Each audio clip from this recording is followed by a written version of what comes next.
तो दोस्तों, आजकल हम सब अपने फ़ोन में तरह तरह के ऐप डाउनलोड करते हैं, लेकिन क्या हो अगर कोई ऐप आपको सिर्फ मनोरंजन न दे बल्कि आपकी ज़िंदगी का सबसे भयानक सच दिखा दे।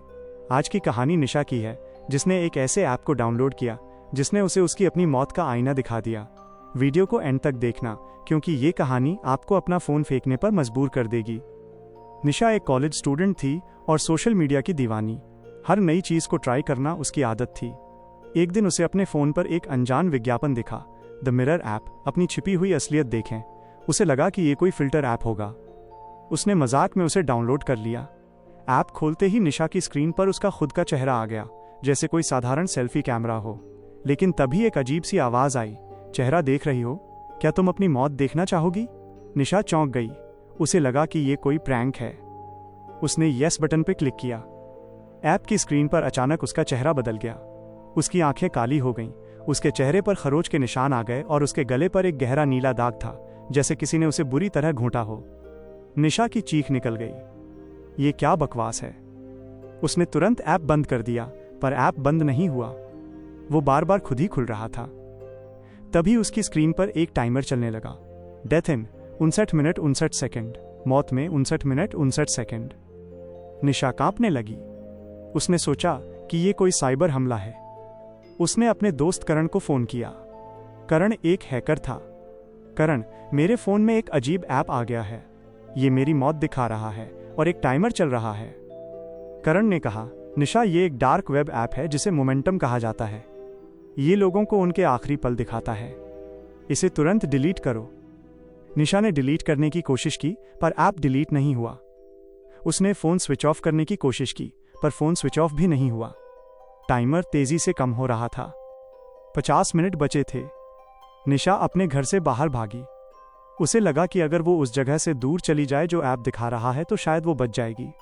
ऐप की स्क्रीन पर अब उसके घर का नहीं, बल्कि शहर के एक पुराने कब्रिस्तान का रास्ता दिख रहा था। निशा पागलों की तरह अपनी गाड़ी में बैठकर कब्रिस्तान की तरफ भागने लगी।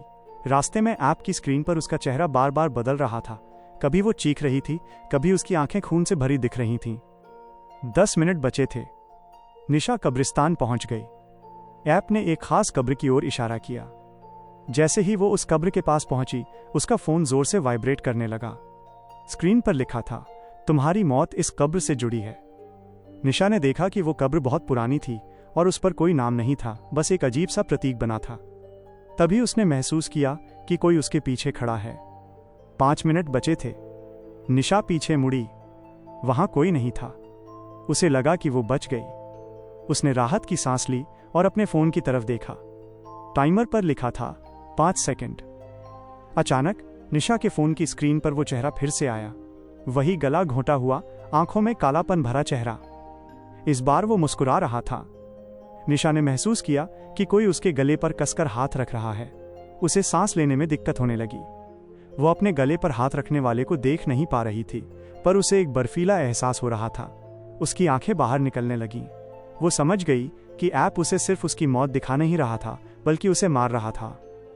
अंतिम 3 सेकंड। निशा अपनी आखिरी सांसें गिन रही थी। उसकी आंखें अंधेरे में डूबने लगीं। 0 hours 0 minutes and 0 seconds. Phone की स्क्रीन काली हो गई। अगले दिन सुबह पुलिस को कब्रिस्तान में निशा की लाश मिली। उसके गले पर एक गहरा नीला दाग था। पुलिस को कोई सुराग नहीं मिला, सिवाय निशा के फोन के जो उसकी मुट्ठी में कसकर पकड़ा हुआ था। फोन की स्क्रीन अभी भी ऑन थी और उस पर द मिरर ऐप खुला हुआ था। ऐप की स्क्रीन पर अब एक नया टाइमर चल रहा था। नेक्स्ट डेथ इन 23 घंटे 59 मिनट 59 सेकंड। और नीचे लिखा था, क्या आप अपनी अगली असलियत देखना चाहेंगे? तो दोस्तों, ये थी द मिरर ऐप की खौफनाक कहानी। निशा तो चली गई, लेकिन वो ऐप अब भी बाहर है, इंतजार कर रहा है अपने अगले शिकार का। क्या आप भी कोई ऐसा ऐप डाउनलोड करते समय सावधान रहेंगे जो आपकी असलियत जानने का दावा करे? अगर इस कहानी ने आपके होश उड़ा दिए हैं तो क्लाइमैक्स टेल्स को अभी सब्सक्राइब करें और बेल आइकन दबाएं ताकि अगली कहानी आपको सोने न दे। वीडियो पसंद आई हो तो लाइक जरूर करना। मिलते हैं अगली धमाकेदार वीडियो में। अपना ध्यान रखना, क्योंकि अगला मिरर शायद आपके फोन में हो।